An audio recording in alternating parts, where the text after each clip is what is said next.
me donne l'occasion de parler sans masque. C'est très agréable. Et puis, je vois que tout a été fait pour que la distance sociale soit bien conservée. Donc, vous ressortirez de là probablement tous en pleine forme et peut-être avec en plus quelques idées d'investissement qui vous conviendront. Alors, donc j'ai une demi-heure pour qu'on parle d'allocation d'actifs. Ce que je propose de faire, c'est de parler en premier et puis ensuite, on laissera un petit peu de temps pour les questions et évidemment mes réponses. Alors, dans l'ensemble, quand même, je ne sais pas si vous savez, mais nous organisons chaque mois maintenant des conférences web dans lesquelles je m'exprime. Et lors de la dernière, on avait montré une certaine prudence. Malgré la consolidation, on conserve cette relative prudence, même si on a l'impression qu'on n'est peut-être pas très loin aujourd'hui de revenir sur le marché. On ne s'attend pas à un gros marché baissier, mais peut-être un peu de consolidation pour les raisons que je vais vous donner tout à l'heure. En revanche, il y a des marchés sur lesquels on reste positif aujourd'hui et dès maintenant. Je parlerai essentiellement des marchés émergents, notamment des actions asiatiques, et puis de certains marchés, notamment de croissance, qui sont par exemple le marché de la santé ou les marchés des énergies propres. Mais rentrons dans le vif du sujet. Donc voici l'année, enfin une bonne partie de l'année 2020 jusqu'il y a quelques jours, avec une année 2020 qui a commencé, comme vous le savez, comme un film d'horreur. D'ailleurs, je crois qu'il y a un film qui s'appelait Virus, qui a été un des plus téléchargés pendant la période. Et puis, une remontée absolument fantastique. Et on se demande si le scénario 2020, finalement, va être un happy ending. Et si, au fond, cette hausse qu'on a eue, qui est la plus forte hausse des marchés après un marché baissier, on n'a jamais vu ça, en fait, une hausse aussi rapide et aussi forte, finalement, est justifiée. C'est vrai qu'on voit autour de nous, eh bien, l'emploi s'est dégradé, la croissance n'est pas là. Qu'est-ce qui s'est passé? Qu'est-ce qui justifie cette hausse? Eh bien, je pense qu'il faut, encore une fois et toujours, se tourner vers le moteur principal de l'économie mondiale, celui dont on prend effectivement la température de façon constante, c'est le consommateur américain. Et qu'est-ce qui s'est passé? Eh bien, le consommateur américain a, dans les grandes largeurs, perdu énormément d'emplois, mais avec le paquet fiscal qui a été mis en place, on a la consommation américaine, les ventes de détail ici, ont retrouvé des niveaux supérieurs à ceux qu'ils étaient avant à la crise. Donc d'une certaine façon, ce n'est pas seulement les banques centrales. Évidemment, les banques centrales ont favorisé le financement des plans fiscaux pour le consommateur, mais c'est au fond, d'une certaine façon, le fondamental principal, le consommateur américain, qui est revenu là. Et ça, j'ai envie de dire, c'est la raison pour laquelle nous, cette hausse, on l'a trouvée un peu exagérée, mais elle n'est pas complètement décalée des fondamentaux, comme certains commentateurs peuvent le dire. Ce V-là sur la consommation, finalement, explique le V qu'on a sur les marchés. Alors, bon voilà, tout ça a l'air du coup bien derrière nous. Pourquoi ne pas acheter? Je crois qu'il y a une première raison, c'est que tout de même les marchés ont été très tenus aujourd'hui par les banques centrales. C'est vrai que voilà, ce consommateur qui est revenu, on sait bien qu'il pourrait repartir à un moment donné à un autre. Il a quand même perdu son emploi. Qu'est-ce qui nous assure que tout ça va durer? C'est en partie les banques centrales qui ont fortement fait monter les liquidités. Les gens ont du cash, vous avez dû le voir à travers certains de vos clients, et certains souhaitent investir ce cash. Mais ce qu'on a là, c'est une pause. Alors les dernières données marquent une pause, notamment on voit pas très bien sur ce graphe-là, je suis désolé, mais de la Réserve fédérale et de la Banque centrale chinoise, qui sont en train aujourd'hui d'arrêter leur politique monétaire ultra-accommodante. En tout cas, de ne plus du tout apporter cette accélération qu'elles avaient montrée auparavant. Alors la Banque centrale chinoise, simplement parce que l'économie fonctionne parfaitement bien aujourd'hui. Les États-Unis, c'est parce que l'effort a été tellement important que la Réserve fédérale doit marquer une pause. Alors cette pause, eh bien, elle a un impact sur les marchés financiers. Ici, on montre les excès de liquidités, c'est-à-dire les liquidités mondiales qui sont apportées par les banques centrales et par les banques. Variation sur 6 mois, alors c'est un graphe qui est un peu compliqué, mais qui marche bien. Donc, les variations sur 6 mois, ça c'est la ligne bleue. Et puis, la ligne grise, c'est les variations des multiples de valorisation. Et on voit bien que voilà, les banques centrales, elles agissent pour améliorer l'économie, mais il y a une réaction très directe des marchés. Il y a plus de liquidités, donc on est prêt à acheter plus cher, puis les taux sont plus bas, donc on est prêt à accepter des multiples plus élevés. Ça marche bien sur les variations sur 6 mois, et on voit qu'avec d'un côté la reprise économique, donc pour les mêmes liquidités, il y a moins d'excès, okay, et le fait que les banques centrales marquent une pause, eh bien, on a automatiquement tous ces multiples qui sont quand même aujourd'hui très très élevés, qui peuvent être justifiés par ces politiques de banque centrale, néanmoins ne sont plus appelés à s'expandre dans la période future. Et on voit bien d'ailleurs que depuis que la Fed a marqué une pause dans l'expansion de son bilan, on a des marchés qui sont un petit peu plus aujourd'hui en taux ondulé dans l'hésitation. Donc ça, c'est première chose. Et aujourd'hui, alors on se dit oui, la Fed va peut-être pouvoir faire quelque chose, mais il faudra, si la Fed remet la gomme, ça voudra dire qu'il soit passé auparavant quelque chose probablement d'un petit peu négatif, notamment sur les marchés.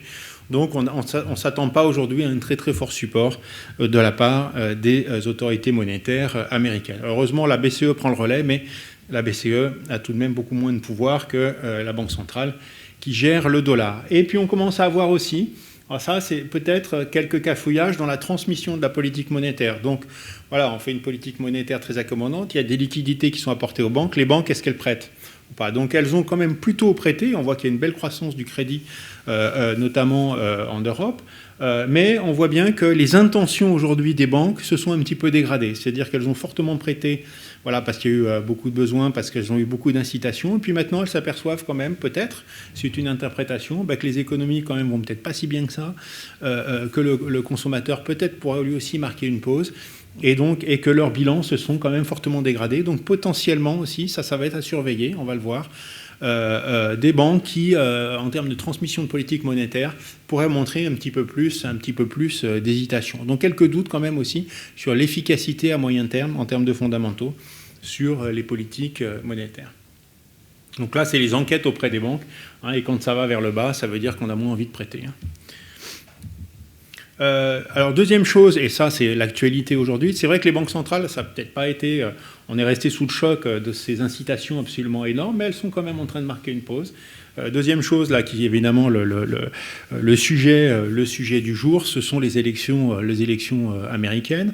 Donc je suis pas là pour vous faire une anticipation sur qui va être élu, comment, etc. Je pense que vous suivez tous ces élections, elles sont absolument passionnantes. Il faut abandonner Netflix, vous regardez les élections américaines, vous avez très largement de quoi vous intéresser.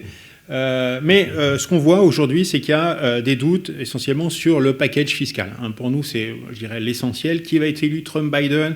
On peut discuter des avantages, des inconvénients de chacun, mais ce dont on a besoin aujourd'hui, c'est d'un bon package fiscal, d'un accord entre démocrates et républicains au Sénat. Pourquoi? On le voit ici sur le graphe de gauche. Vous voyez donc le revenu disponible des ménages avec une base 100 revenu disponible des ménages, pardon. Vous voyez qu'il a fortement baissé, évidemment, avec le Covid, mais qu'il a été plus que compensé par les aides fiscales. C'est-à-dire que, au fond, le revenu disponible des ménages américains a eu une croissance grâce aux aides fiscales qu'ils n'avaient jamais eu auparavant. D'un seul coup, les gens ont perdu leur emploi, mais par ailleurs, ils ont souvent touché plus par les chèques gouvernementaux que ce qu'ils avaient perdu en salaire. Et du coup, ça a fortement soutenu la consommation. Et donc, le V que je vous montrais tout à l'heure sur la consommation, c'est quand même un V qui dépend énormément de l'histogramme gris des aides fiscales. Elles échouent à la fin du mois, donc il va y avoir un phasing qui va être lent, mais néanmoins, on voit bien qu'on peut avoir une perte de confiance, ça n'a pas été le cas sur les dernières données, mais une perte de confiance et une perte de consommation si jamais on se retrouve effectivement au fond avec une baisse du revenu disponible. Voilà la cause, une des causes essentielles du rebond économique aux États-Unis, du rebond de la consommation qui a redonné confiance au marché, c'est quand même les aides fiscales. Et ces aides fiscales aujourd'hui sont remises en question par les désaccords fondamentaux entre républicains et démocrates. Donc là, évidemment, après le débat, les républicains ont peut-être un peu plus envie d'arriver à un deal, parce qu'ils sentent bien que si l'économie va moins bien, ils ont peut-être un petit peu moins de chances d'être élus. Peut-être les démocrates, aujourd'hui, attendent. On a vu que c'est les républicains qui sont allés dans le bureau de Pelosi pour négocier.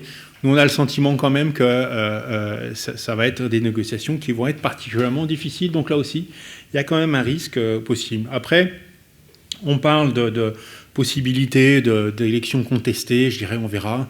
Ce sont des scénarios qui intéressent beaucoup, évidemment, l'imagination, qui vont intéresser beaucoup la presse et la télévision.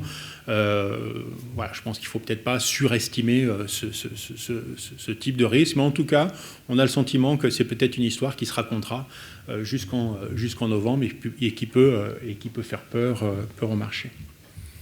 Alors, troisième point, revenons à des choses finalement aussi assez concrètes, c'est l'épidémie. Hein, et donc, on voit bien qu'il y a un lien très très fort entre le nombre de cas de Covid et puis l'activité dans les services. Hein. Donc, en ordonnée, vous avez l'activité dans les services par rapport au 1er janvier. Donc, vous voyez qu'au début, donc on est en mars, on est vraiment sur une activité très dépréciée. Et puis, à mesure que quand on voit que le nombre de cas augmente peu, eh bien, l'activité sur les services reprend vite, c'est la ligne verticale. Et puis quand d'un seul coup, on est projeté vers la droite, c'est-à-dire que le nombre de cas augmente rapidement, eh bien, on voit que l'activité des services a tendance à se tasser. Et ça, confinement, pas confinement. Hein. Dans l'ensemble, les gens, quelque part, quand ils voient qu'il y a plus de cas, vont avoir tendance à réduire leur consommation de services. Et donc, on voit quand même qu'en Europe et aux États-Unis, donc deux grandes économies, on est quand même dans une situation aujourd'hui qui est un petit peu délicate. Confinement ou pas, on est quand même dans une activité des services aujourd'hui qui a du mal à reprendre. Et ça aussi, c'est quand même un point important pour l'allocation d'actifs. Donc ces 3 points, on se dit, voilà, les multiples sont quand même plutôt élevés. On a d'un côté les banques centrales qui poussent un peu moins. On a des doutes sur les élections américaines. On a quand même une épidémie qui continue. Donc voilà, on se met un peu de côté. Mais attention, à la fin, les banques centrales sont quand même là. Hein, la Fed remettra la gomme s'il le faut. L'activité des services ne rebaisse pas, elle a plutôt tendance à stagner. Et puis les élections américaines, après novembre, seront passées. Donc ne restons pas à l'écart non plus trop longtemps des marchés. Et justement, il y a un marché qui nous intéresse particulièrement, c'est le marché asiatique et notamment la Chine. Alors pourquoi la Chine ? D'abord parce que la Chine cumule, je dirais, les avantages par rapport au marché. D'une part, bon, l'épidémie en Chine est dans l'ensemble vaincue. Ils ont mis en place des mesures de confinement beaucoup plus drastiques. Ils ont réussi à faire appliquer de façon beaucoup plus disciplinée, avec des méthodes bien à eux. Et on a une activité dans les services qui a repris les niveaux équivalents à ceux qu'on avait, même légèrement supérieurs, parce que voilà, l'économie chinoise est quand même plutôt une économie en croissance structurelle, plutôt supérieurs à ceux qu'on avait en début d'année. Alors j'ai pris les services ici, c'est assez important parce que c'est ce qui tarde à remonter dans les pays développés, mais on peut prendre pratiquement n'importe quel chiffre en Chine, on va trouver quelque chose d'équivalent, c'est-à-dire une chute très très forte, beaucoup plus forte que dans les pays développés. Hein, si vous reprenez par exemple le graphe orange, vous descendrez beaucoup plus bas. La consommation en Chine est descendue beaucoup plus fortement, mais grâce à des mesures plus drastiques, eh bien, une remontée aussi beaucoup plus forte et un retour dans pratiquement l'ensemble des indicateurs sur la tendance. Donc on peut dire que pour la Chine, je dirais, le risque épidémique aujourd'hui semble plutôt derrière nous. Alors, et donc voilà, on revient sur la tendance de croissance économique. C'est un pays qui semble plutôt sorti d'affaires. Alors, en contrepartie, on a une banque centrale qui a un peu ralenti, mais ça, je dirais que c'est plutôt un bon point. Alors, je vais le montrer ici. Je reprends un petit peu d'historique. Et là, je me suis amusé à comparer le prix de l'acier à la tonne au prix du chou. Ensuite, normalement, voilà, dans son esprit, quand même, l'acier, c'est un peu plus cher que le chou. Bon, voilà. Après, c'est peut-être discutable. Voilà. Mais on voit ce qui s'est passé post-crise financière. Donc là, on est en 2009. La Chine met du crédit en masse. On a des croissances de crédit de plusieurs dizaines de pourcents par an. C'est la bulle de crédit chinoise. Fabrication, conception de surcapacité. On entasse des barres d'acier dans des hangars. Les surcapacités à ce moment-là en Chine, autour de 2009-2010, on dit, voilà, dans l'industrie du ciment, motorisation, acier, etc., on n'est pas loin de 50%. C'est énorme. Hein, il y a beaucoup, beaucoup trop de capacités. Et du coup, à un moment donné, il faut vendre ces barres d'acier. L'acier baisse jusqu'au moment où même le prix d'acier descend en dessous du prix du chou. Je trouvais ça plutôt amusant. Et puis, réaction du gouvernement chinois après 2015, on dit voilà, ça ne peut pas durer, donc on commence à faire de la restriction, on commence à fermer des usines, et là on rentre dans un risque. Attention, est-ce qu'on est dans ce fameux, on dit souvent moment de Minsky, où d'un seul coup tout bascule parce qu'il y a trop de crédit? Non, la Chine a réussi à réduire fortement les capacités. Aujourd'hui, l'utilisation des capacités dans ces industries est revenue sur des niveaux qu'on considère comme normaux dans les pays développés, c'est-à-dire de l'ordre de 80%. Donc on est effectivement dans une économie aujourd'hui qui est beaucoup plus disciplinée qu'auparavant, et c'est pour ça, pour nous, que finalement le fait que la PBOC n'en rajoute pas comme elle avait fait en 2009-2010, finalement éloigne assez grandement le risque qu'on aurait d'avoir ensuite un marché action qui, pendant quelques années, va avoir du mal à performer, tout simplement parce qu'il y a surcapacité, donc pas suffisamment de marge. Donc, une Chine qui est plutôt sortie d'affaires, et puis à une banque centrale qui mène pour nous une politique un peu plus restrictive, mais tout à fait intelligente, et donc propice à donner des performances à moyen terme. La Chine, on parle, qui est aujourd'hui en train de prendre d'avance technologique. Hein, je dirais le commun des analyses va nous dire qu'ils ont plusieurs années d'avance en logistique, qui sont à peu près à égalité, je dirais, sur la 5G, et qu'ils ont un petit peu de retard sur l'intelligence artificielle. Mais aujourd'hui, typiquement, les publications d'intelligence artificielle en Chine, c'est plus qu'aux États-Unis. Hein. Et la Chine va former, alors je crois qu'on est à peu près à 500-600 000 ingénieurs par an, mathématiciens, techniciens aux États-Unis. On va être à, je crois, plus d'8 millions en Chine. Hein. Donc il y a un écart en termes de formation technique qui est absolument impressionnant. On voit que la Chine augmente à travers les années, bon là il y a 10 années, la recherche et développement, et donc la Chine est en train de devenir progressivement un géant technologique. C'est une économie aujourd'hui qui est aussi diversifiée que celle des États-Unis. Quand on prend une diversification sectorielle, elle est aussi diversifiée que celle des États-Unis.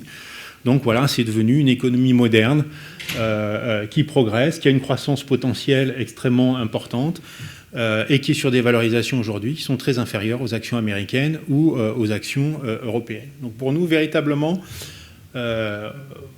voilà, on trouve quand même il y a un intérêt très très fort, et on voit qu'on a pu reprocher auparavant, regardez 2009-2010, les marges des entreprises.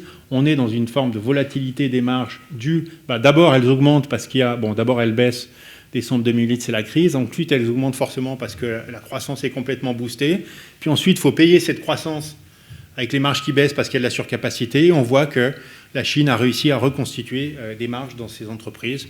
Et donc, on va véritablement avoir un lien désormais entre croissance et bénéfices. Et c'est ce qu'on cherche. Hein. Et c'est ce qu'on cherche, c'est ce qu'on va retrouver sur les actions chinoises. L'Inde aussi peut être intéressante, alors beaucoup plus volatile ces derniers temps. Il y a eu des réformes très très importantes en Inde, comme vous avez probablement entendu parler. Les réformes très importantes, d'abord elles se payent en termes de croissance. Hein. Quand d'un seul coup vous décidez que vous allez supprimer le cash quasiment sur le continent, sur le pays, et tout ça avec un deadline de quelques heures, et forcément, à un moment donné, beaucoup de gens ne vont pas avoir le temps de changer, ils vont se retrouver avec des pertes, et vous allez avoir un coût sur la croissance. Mais une fois que ces réformes sont faites et que vous avez réussi à rebancariser le pays, à ce moment-là, vous êtes capable de remettre de la croissance économique. Croissance économique d'un pays qui aujourd'hui a un PIB qui est vraiment très largement sous-développé. C'est la Chine d'il y a 10 ans, une population qui est particulièrement jeune et une population aussi qui se forme. Donc là, je me souviens du chiffre précis, on est à 2,5 millions en Inde de techniciens par an, un peu plus de 500 000 aux États-Unis. En Inde aussi, on a un pays qui est en train de se moderniser à grande vitesse. 3 grands thèmes que je trouve particulièrement intéressants. Les infrastructures, on est dans un pays émergent. Une révolution dans le système bancaire, c'est pour ça que, si je puis me permettre, si vous achetez les actions indiennes, c'est peut-être un peu précis, mais en tout cas, n'achetez pas d'ETF parce qu'ils vont être bourrés de ces vieilles banques qui ne font pas grand-chose, tandis que vous avez, voyez, toutes les banques, donc les banques publiques, toutes les banques privées qui sont en train de gagner des parts de marché. C'est là qu'il se passe vraiment des choses intéressantes en Inde, et les performances boursières n'ont absolument rien à voir.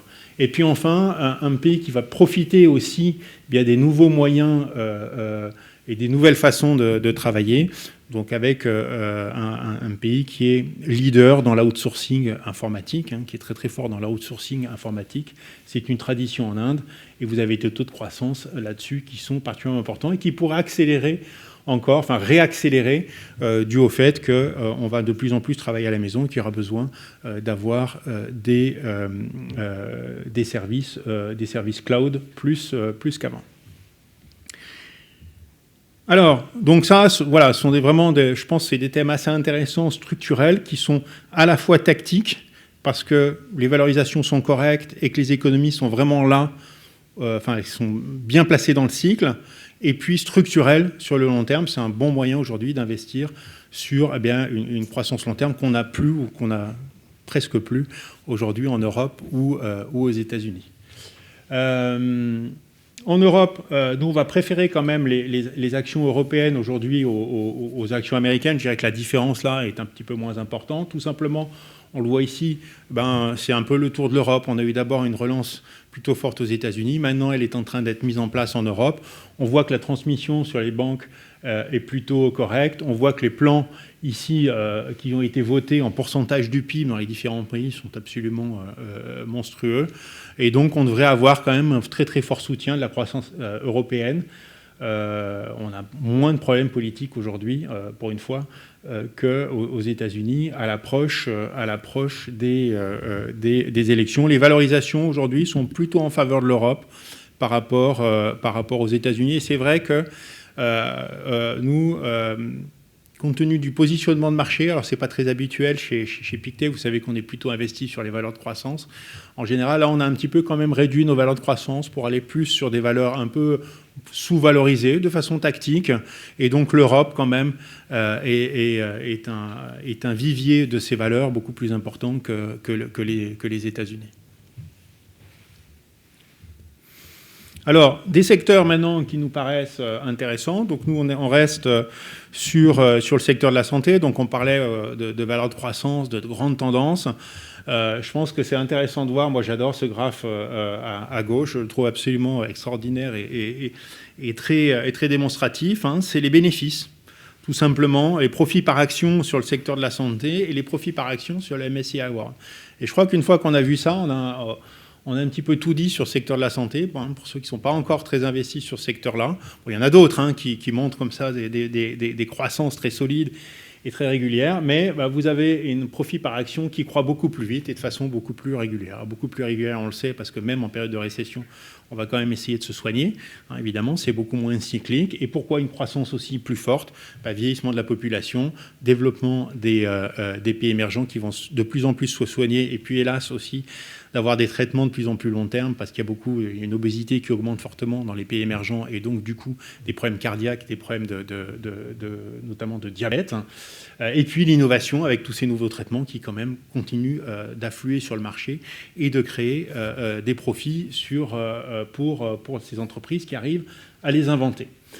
Aujourd'hui, des valorisations, alors en termes de PE, c'est incomparable, c'est-à-dire qu'elles sont vraiment pas chères, mais bon, évidemment, leurs earnings, leurs profits ont réussi à se stabiliser dans la crise, alors que les profits du reste du marché sont complètement partis à l'eau. Donc je dirais en termes de multiples de valorisation, on va les trouver pas chers du tout, mais c'est peut-être un petit peu mentir que de se baser sur ces facteurs-là. Mais même en termes de price to book, là, qui est quelque chose d'un petit peu plus stable, on a aujourd'hui des valorisations qui restent plutôt bonnes. Alors, beaucoup d'investisseurs ne veulent pas y aller avant les élections américaines. Les démocrates vont peut-être arriver. Donc, les démocrates, c'est peut-être aussi mettre des caps et une réglementation du prix des médicaments. On a le sentiment que c'est un thème d'abord qui a été très très peu repris par Joe Biden. Ça aurait été Bernie Sanders, ça aurait été une autre affaire, mais là on a Joe Biden. Et puis dans le cas où on aurait vraiment une mise en place, une vague bleue et une mise en place de l'Obamacare, à ce moment-là, qu'on appellerait peut-être autrement d'ailleurs, à ce moment-là, on aurait plutôt une généralisation des traitements, et donc ce que les Big Pharma perdraient en prix, elles pourraient le regagner en volume. Donc pour nous, c'est un risque qui est probablement très très surestimé. Depuis 2016, on voit que ce secteur quand même a du mal un petit peu à passer des barres de valorisation qu'il avait auparavant. Donc aujourd'hui, pour nous, il y a du potentiel. Alors c'est un secteur aussi, donc j'en parle un peu longuement, Je ne sais pas combien de temps il me reste. Ah oui, il me reste peu de temps. C'est un secteur qui est assez intéressant aussi parce qu'il est varié. Moi, j'aime bien. Je vais juste parler de cette société-là. Parce qu'il y a la santé, il y a les pharma, etc. Alors nous, on ne va pas acheter le dernier Moderna, voilà, dont la valeur a explosé. On va s'intéresser peut-être à d'autres valeurs. Et notamment, moi, j'aime bien une valeur qui s'appelle Tabula Rasa. J'ai appris, en regardant cette valeur, qu'aux États-Unis, vous avez la moitié, et en Angleterre aussi, la moitié des personnes qui ont plus de 65 ans qui prennent 5 médicaments, 5 traitements. Et qu'en moyenne, chaque dollar dépensé dans un traitement entraîne $1 dépensé pour contrer les effets négatifs de ce traitement. Donc le prix double, en fait, tout simplement. Et moi, père très âgé, je vois bien, on donne un médicament, et puis bon, voilà, ça entraîne qu'au chaud, il faut prendre un autre médicament, etc., etc. Donc ça, c'est quelque chose qui est parfaitement clair. Et c'est une société qui va prendre toutes les données dans les cliniques américaines, les hôpitaux américains, et qui va faire de l'analyse de données, qui va être capable de conseiller les hôpitaux en disant attention, c'est le médicament de telle entreprise pharmaceutique. Dans le cas d'un patient qui aurait telle particularité, ça s'accommode mal d'un autre traitement. Et ils arrivent à fortement réduire comme ça le coût des traitements de la santé. Donc c'est vrai qu'on a des services de santé qui ont été particulièrement mis en difficulté par le Covid, et je pense que beaucoup de systèmes de santé vont aller chercher plus d'efficacité, et ce sont typiquement ce genre de valeurs qui vont en bénéficier. Dernier point, et puis après on va peut-être passer aux questions, je m'aperçois que j'ai été un petit peu plus long que d'habitude. Dernier point, les valeurs qui sont les valeurs donc, sur les énergies. Alors je me suis amusé à regarder New Normal sur Google Trends. Alors, New Normal sur Google Trends, vous savez, c'est la nouvelle normalité. Le monde va être différent après l'épidémie. Donc, c'est quelque chose, effectivement, qui a été très largement recherché. Pour la petite histoire, donc 2012-2013, ne cherchez pas ce qui s'est passé. C'est une série Netflix qui s'appelait New Normal. Donc, mais sinon, on a véritablement, pendant le Covid, une recherche des gens de ce qui va changer. Et on voit bien au niveau politique la réponse. Qu'est-ce qui va changer ? Au fond, c'est ce qui doit changer. Et ce qui doit changer aujourd'hui, le défi le plus important, c'est probablement le réchauffement climatique. Et ce réchauffement climatique, aujourd'hui, on voit qu'il y a des entreprises qui sont capables de véritablement apporter des solutions. On en parlait l'année dernière, en 2019.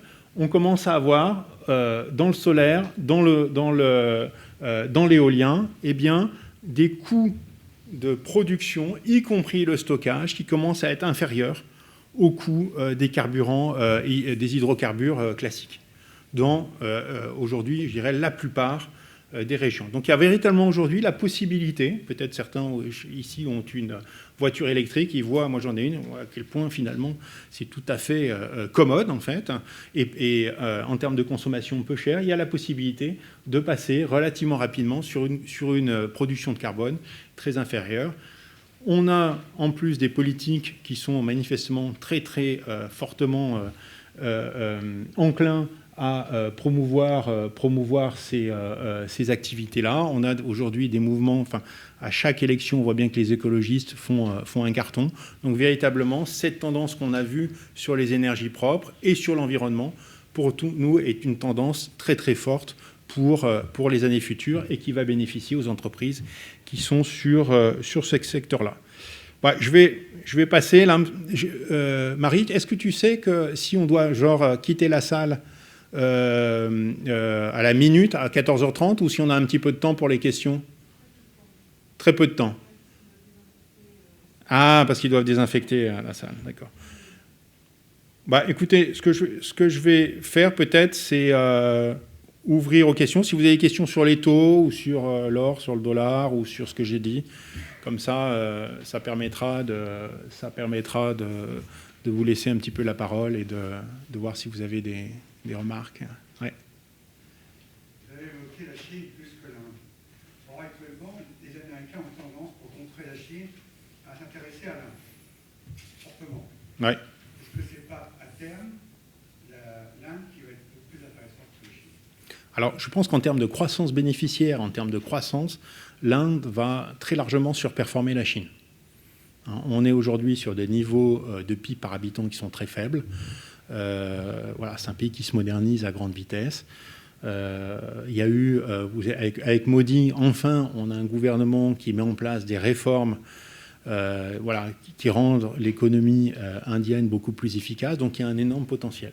Le problème qu'on a, je dirais, en termes de choix entre l'Inde ensuite et que la Chine, c'est qu'en termes de valorisation, c'est pas du tout la même chose. C'est-à-dire que l'Inde est beaucoup plus chère en termes de valorisation que la Chine. Donc oui, si vous regardez les chiffres de croissance économique et les croissances des profits, je pense que vous avez beaucoup plus de potentiel en Inde, mais il va falloir le payer beaucoup plus cher. Donc, on se dit tactiquement, enfin stratégiquement, action asiatique, vous bénéficiez quand même d'une diversification. Vous avez en plus la Corée qui n'est pas structurellement un mauvais investissement. Donc, vous avez quelque chose structurellement qui est plutôt supérieur en termes de performance, mais en même temps équilibré entre différents pays, peut-être moins sensible justement à la guerre commerciale, etc. Mais tactiquement, malgré tout, aujourd'hui, on est plus enclin à investir sur la Chine parce qu'en termes de positionnement sur le cycle, le pays est vraiment en train d'accélérer et de retrouver sa croissance potentielle, alors qu'en Inde, on a eu quand même des réformes assez importantes qui ont mené quand même aussi à quelques soucis dans le système financier, et en plus une épidémie aujourd'hui qui est beaucoup moins évidemment sous contrôle. Donc tactiquement, je dirais que on a une préférence pour la Chine. Mais structurellement, je dirais qu'il faut, c'est plus un équilibrage. Vous parlez du stimulus là, que les démocrates et les républicains sont en train de calmer à fond ou pas. Mais tout cet argent qui va être réinjecté par ce deuxième paquet, on parle de trillions de dollars, c'est quand même assez court-termiste par rapport à l'augmentation de la dette des Américains et comment cette dette va être remboursée. Elle était déjà abyssale avant la crise. Qu'est-ce qui se passe pour la suite? Si on rajoute autant d'argent, et je vois que vous le notez sur les obligations, il faut préférer les indexer à l'inflation. Vous pensez que tout cet argent qui va être redonné, mis dans le système, va créer vraiment de l'inflation ou pas? Alors, oui. Je crois qu'il y a plusieurs choses. Sur la gestion de la dette aux États-Unis, comment est-ce qu'elle va être remboursée? Manifestement, il y a des difficultés à ça. On peut rembourser une dette parce qu'on va être beaucoup plus nombreux à travailler. On sait que la démographie est en train de devenir fortement désavantageuse. Donc, on peut aussi trouver que chaque employé, même si on est un petit peu moins nombreux, on va être beaucoup plus productif. Et on voit que la productivité aussi a eu tendance à baisser. Là-dessus, il y a une question quand même, puisqu'on voit qu'il y a beaucoup d'innovations aujourd'hui qui sont en mode recherche, notamment par exemple dans la mobilité électrique et l'automatisation, qui peut-être vont amener une deuxième révolution dans la productivité. Mais je dirais que c'est trop s'avancer pour y croire. Donc il y a une troisième solution, qui est si on n'a pas de croissance réelle, on va aller chercher la croissance totale, donc un peu d'inflation. Là-dessus, nous, on a le sentiment sur l'inflation que à court terme, oui, on va avoir un rebond de l'inflation parce que nous, on croit, même si on pense là, ça va un peu hésiter, on croit que la reprise va revenir, donc on va retrouver des niveaux d'inflation assez rapidement autour de 1,5 par exemple. Et ensuite, derrière, on a quand même une banque centrale américaine qui dit qu'elle veut bien garder des taux très très bas avec une inflation supérieure à 2%. Donc à ce moment-là, vous avez une croissance nominale, donc ce n'est pas la dette qui baisse, mais c'est la croissance nominale qui devient naturellement supérieure, sauf si on est en stagflation, mais bon, on aura aussi probablement un peu de croissance, qui devient supérieure au niveau des taux, et donc qui fait mécaniquement baisser la dette sur PIB. Donc je pense que ça, c'est le plan. Et est-ce qu'ils vont y parvenir? Nous, on regarde quand même l'exemple 2015-2018. Vous avez une inflation en 2015 qui est proche de 0. En 2018, on arrive supérieur à 2. Et c'est là que la Fed commence à resserrer sa politique monétaire. Si elle ne l'avait pas fait, si cette idée d'inflation moyenne, quand l'inflation a été basse à un moment, on accepte qu'elle soit plus haute, on aurait peut-être eu une inflation 2,5, 3 qui aurait augmenté. Et donc pas cette erreur de politique monétaire entre 2018 et 2019, qui a été déjà une des premières raisons pour lesquelles on pouvait craindre une fin du cycle économique. Donc, oui, c'est possible. On n'est pas certain qu'on arrive, mais je pense que c'est le plan, et le plan paraît crédible. Le dernier outil étant ce qu'on appelle le contrôle de la courbe, c'est-à-dire qu'évidemment, quand on va voir l'inflation remonter, vous allez avoir beaucoup d'investisseurs qui vont dire « oui, vous êtes gentil, mais enfin à 0,60 sur le 10 ans, moi je préfère autre chose ». Et donc, on a un risque de hausse des taux longs, et donc là, pour le coup, danger important pour la croissance et les marchés, mais là, on a le contrôle de la courbe. Et voilà, on peut avoir ça comme au Japon. Donc oui, c'est le plan, il y a un risque. Nous, c'est la raison pour laquelle on ne déteste pas, même aujourd'hui, on trouve que l'or peut être un bon investissement, parce que si vous avez effectivement des taux qui restent bas, une inflation qui revient, vous avez des taux réels fortement négatifs, et ça, évidemment, c'est la recette ultime pour les métaux précieux, et notamment l'or.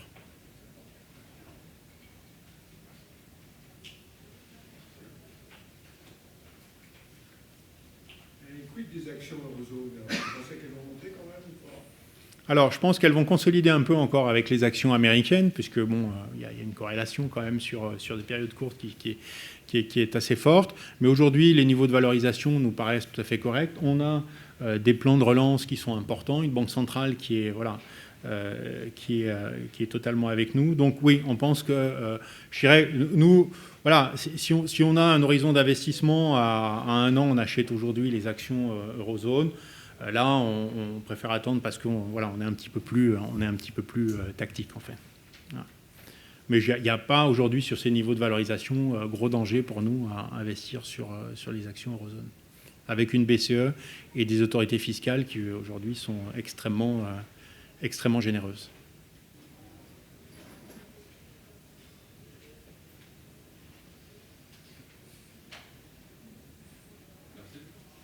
Merci beaucoup.